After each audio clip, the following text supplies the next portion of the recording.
تعالى اعلمكم ازاي تعملوا الريل ده بطريقه بسيطه قوي. اوريكم ازاي نعمل التريك بتاعه الجرين سكرين عامه في الريلز. اول حاجه هنجيب ورقه خضراء زي ما انتم شايفين.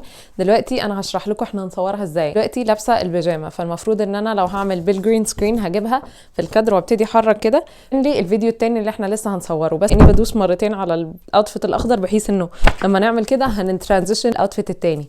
فده اول فيديو هنصوره. اللي احنا عملناه ان احنا عملنا كده على الورقه الخضراء، فالاوتفيت دخلنا عليه. فالفيديو التاني ستيب هنفتح كاب كات وندخل الفيديوهين اللي احنا صورناهم وهنقص اي حاجه احنا مش محتاجينها، وبعدين هنرجع على الفيديو بتاع الجرين سكرين ده، هنختار اوبشن هندوس عليه ونختار حاجه اسمها اوفرلي علشان هينزله كانه لاير تانية فوق الفيديو التاني. وبعدين هنمسك الفيديو بتاع الجرين سكرين ونروح في الكات اوت وهنلاقي حاجه اسمها كروما كي، هنختار كولر بيكر ونختار الاخضر ونعلي ونظبط في الانتنسيتي، بس نخلي بالنا ان احنا ما نحرقش حاجه تانية في الكادر. وبكده نكون عملنا اديت بحيث ان الفيديو الاول كأن